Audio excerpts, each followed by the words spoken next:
Starting. Good morning, students. I'm going to teach you science, class 8, chapter 1, crop production. Last day से हम ये chapter आप लोग को पढ़ा रहे हैं क्रॉप प्रोडक्शन। क्रॉप प्रोडक्शन में फार्मर्स को बहुत सारी एक्टिविटीज करनी होती है और ये सारी एक्टिविटीज एग्रीकल्चरल एक्टिविटीज कहलाती है।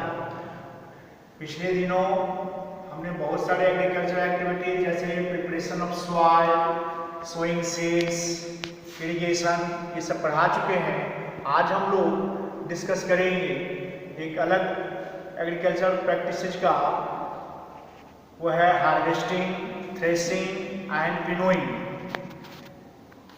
तो हार्वेस्टिंग क्या है देखिए, the cutting and gathering of matured crop plants is called harvesting. फसल जब तैयार हो जाता है तो उसको काट करके एक अलग जगह पे इकट्ठा करते हैं, इस प्रोसेस को हार्वेस्टिंग कहते हैं।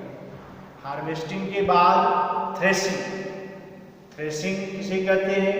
The separation of grains from crop plants. Crop plant से फूड ग्रेन को अलग करने का जो प्रोसेस है उसी को थ्रेशिंग कहते हैं।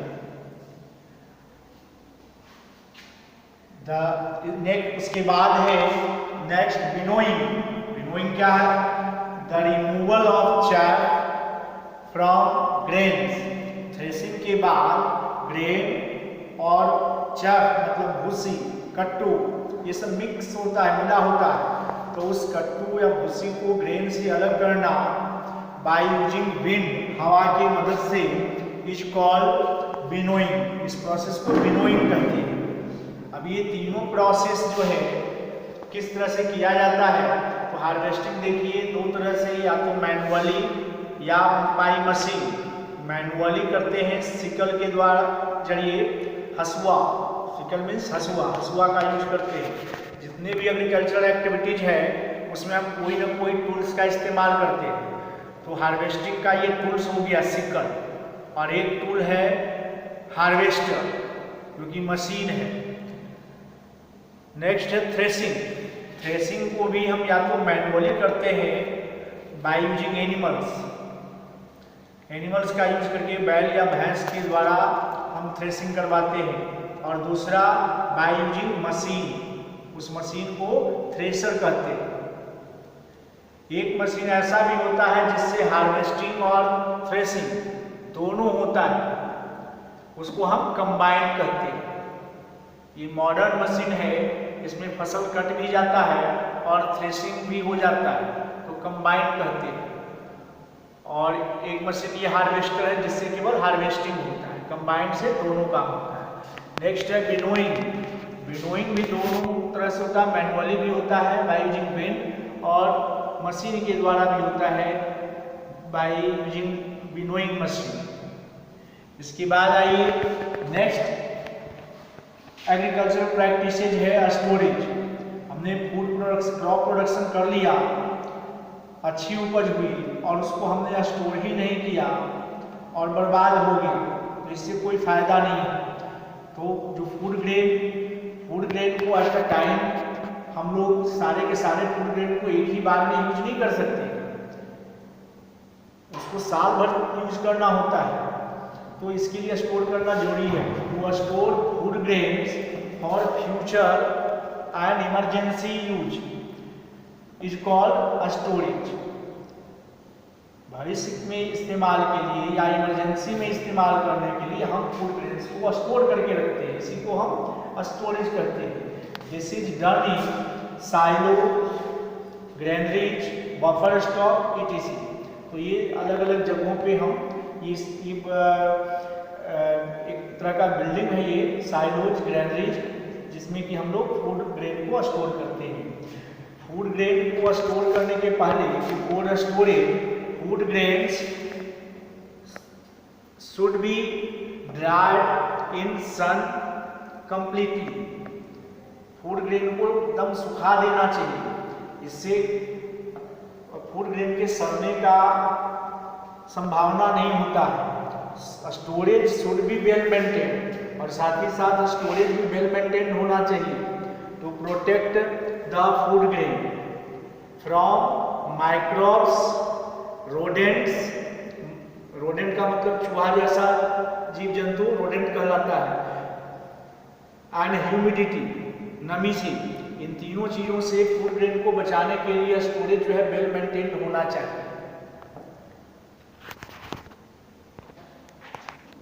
अब हम लोग नेक्स्ट एग्रीकल्चर प्रैक्टिसेज है इंक्रीजिंग क्रॉप प्रोड्यूस। ये भी एक महत्वपूर्ण एग्रीकल्चर एक्टिविटीज है। क्रॉप प्रोड्यूस को बढ़ाना, यील्डिंग बढ़ाना, उपज को बढ़ाना। क्यों, वाई, क्या जरूरत है उपज बढ़ाने की? तो to fulfil the food demand of increasing population. Population बढ़ता, डे बाय डे बढ़ता जा रहा है और उनका फूड डिमांड भी बढ़ता जा रहा है, तो उसको फुलफिल करने के लिए क्रॉप प्रोड्यूस का प्रोडक्शन बढ़ाना बहुत जरूरी है। और ये कैसे संभव है? How? By improvement in the methods of agricultural activity.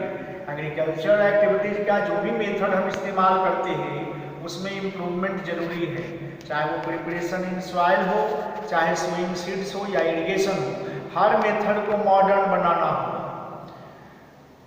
By using better varieties of crops. Crops की जो वेराइटीज है तो उसमें अच्छा से अच्छा वेराइटी का इस्तेमाल करके हम लोग उपज बढ़ा सकते हैं। और इसके लिए for this plant breeding is done. इसके लिए प्लांट ब्रीडिंग किया जाता है। ब्रीडिंग का मतलब है reproduction, producing of springs. Plant breeding का यही मतलब है। इसका एक मेथड है हाइब्रिडाइजेशन। हाइब्रिडाइजेशन क्या है?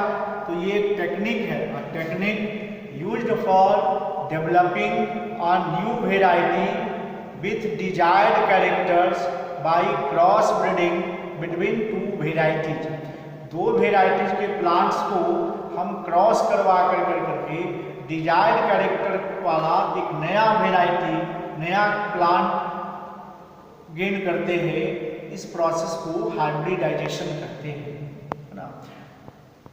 तो ये हो गया हाइब्रिडाइजेशन। तो हमारे देश में क्रॉप प्रोडक्शन को बढ़ाने के लिए बहुत सारे प्रयास हुए भारत सरकार के द्वारा, और उसको हम ग्रीन रिवॉल्यूशन के नाम से जानते हैं। Green revolution in decade of 1960 का मतलब है 1960 से लेकर के 1970 तक सरकार ने बहुत सारे प्रयास किए जिससे कि उपज बढ़ा। High yield is achieved in India. इसके पहले हमारा देश फूड के मामले में सेल्फ डिपेंडेंट नहीं था। फूड ग्रेन को इंपोर्ट करना पड़ता था, दूसरे देशों से मंगवाना पड़ता था। लेकिन ग्रीन रिवॉल्यूशन के रिजल्ट से इंडिया सेल्फ डिपेंडेंट हो गया फूड के मामले में। हर चीज का उपज बढ़ा, लेकिन मेनली इसमें व्हीट का, गेहूं का उपज इसमें ग्रीन रिवॉल्यूशन में बहुत अधिक बढ़ा। फॉरेन से एक नई वेराइटीज आई थी मैक्सिको से, अमेरिका के मैक्सिको से व्हीट की एक नई वेराइटी आई थी। उसके फलस्वरूप हमारे प्रोडक्शन में काफ़ी अधिक बढ़ोतरी हुआ।